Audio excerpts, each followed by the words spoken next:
आपने जिंदगी बर्बाद की, उनका पॉलिटिकल कैरियर तबाह किया, आपके माफी मांगने से क्या होगा? क्या होगा? आप जब रिया चक्रवर्ती का इंटरव्यू कर रहे हैं तो रिया चक्रवर्ती, आपने कभी सोचा, आपने कभी यह पूछा कि भाई आपने जब कहा कि सीबीआई की इंक्वायरी होनी चाहिए, आपने हाथ जोड़ करके कहा, तो फिर आप क्यों विड्रॉ कर लिया? पूछा आपने? नहीं पूछा। क्यों नहीं पूछा?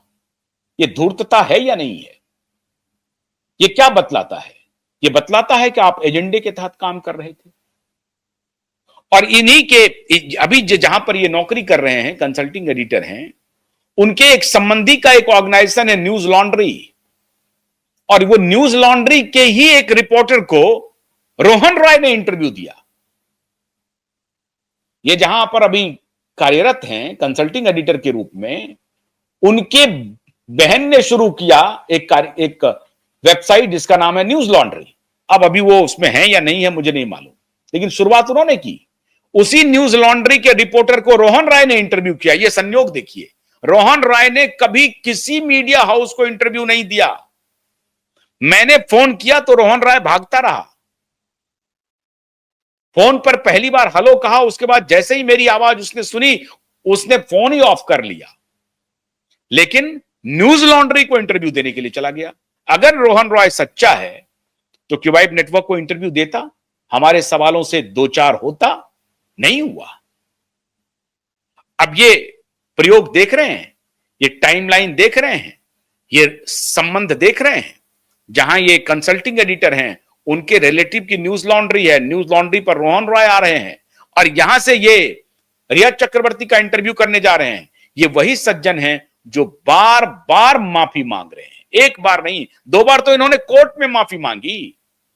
कई बार साबित हो गया कि ये झूठी रिपोर्टिंग, एजेंडाधारी रिपोर्टिंग करते हैं। ये दुनिया में साबित हो चुका है। लेकिन पद्मश्री हैं ये, इनके ऊपर कोई सवाल मत उठाइए, क्योंकि ये पद्मश्री हैं। कांग्रेस पार्टी के साथ इनके रिश्ते अच्छे, तृणमूल कांग्रेस के साथ रिश्ते अच्छे, तो पत्नी को राज्यसभा सांसद मिल गया, सांसदी मिल गई। कुछ दिन के बाद ये भी सांसद बन जाएंगे। ये नहीं बनेंगे तो कोई बात नहीं, पत्नी तो बनी गई है। ये चल रहा है देश में।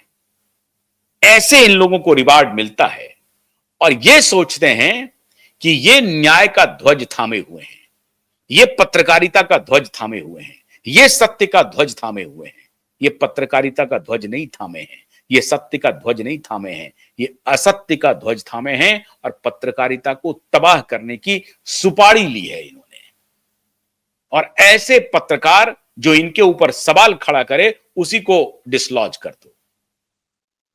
ये पूरा कॉकस काम कर रहा है, अकेले ये नहीं है इस एजेंडा में। ये तो अब माफी मांग रहे हैं।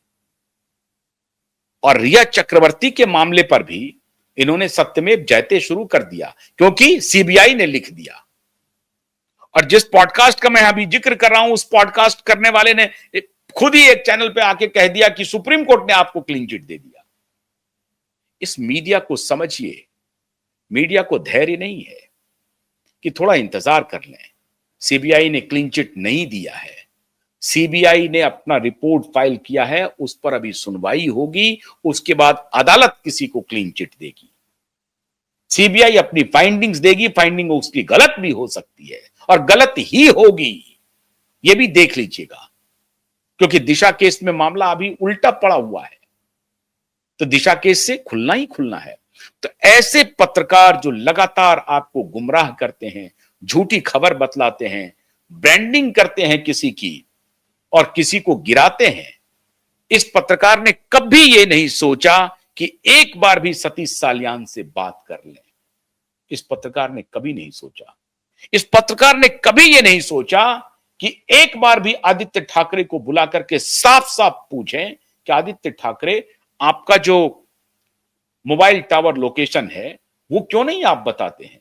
इस पत्रकार ने एक बार भी नहीं पूछा कि आपने जो एफिडेविट दिया है उसमें अपने उम्र को क्यों छुपाया, गलत क्यों बोला। आप एमएलए हैं, इसकी चर्चा क्यों नहीं की? इस पत्रकार ने ऐसा कभी पूछने की हिम्मत नहीं जुटाई। मित्रों, ये पद्मश्री हैं। दुर्भाग्य है इस देश का। देश देख रहा है, आप सभी देख रहे हैं, और इस वीडियो को देखिए। आप हमारी ताकत हैं। इसे फैलाइए हर जगह, इसे शेयर कीजिए, इसे बताइए कि ये अगर पत्रकारिता का आलम रहा तो आपका देश नहीं बचेगा। ऐसे ही बेईमानी, ऐसी ही धूर्तता का चलता रहेगा जाल, और आप उसमें फंसते रहेंगे। ये पत्रकार नहीं पूछ रहा है आदित्य ठाकरे को कि तुमने एफिडेविट में अपना एज क्यों छिपाया, क्यों नहीं बताया कि हम एमएलए हैं, क्यों, क्या कारण है, क्यों झूठ बोल रहे हो। वो मिस्टेक नहीं है। एक एफिडेविट में एक एज, दूसरे एफिडेविट में दूसरा एज, एक एफिडेविट में राजनीतिक कार्यकर्ता, दूसरे एफिडेविट में एमएलए पद को छुपा लिया। नहीं पूछ रहा है। एजेंडा साबित हो गया या नहीं हुआ? अब भी कुछ साबित करना बाकी है। खुद माफी मांग रहे हैं कि मैंने गलती की, एक की जिंदगी तबाह की, अजित सिंह टोकस की जिंदगी तबाह की। एक बीजेपी के काउंसलर थे, उनकी जिंदगी इन्होंने तबाह कर दी। ये तबाही का आलम चलता रहेगा। लेकिन ये दूसरे पत्रकार पर खुल करके बोलते हैं, खुल करके बोलते हैं। इनके कनिष्ठ थे, वो इनकी बात नहीं मानते थे, आज एक चैनल के मालिक हैं, उनके खिलाफ खूब बोल रहे हैं। ये है, उनके लिए अदालत बैठ गई तो अदालत आपके लिए बैठती। ये नहीं पूछ रहे हैं कि गुंडे ने गुंडागर्दी की। हाँ, ये कह रहे हैं कि मैं भी उनके साथ जो बर्ताव हुआ उसको मैं सही नहीं मानता हूं। अरे सही नहीं मानता हूं तो परमवीर सिंह को पूछो बुला करके, परमवीर सिंह को बुला करके पूछो कि भैया ये जो फैक्ट्स आए हैं उसकी रिपोर्टिंग क्यों नहीं की।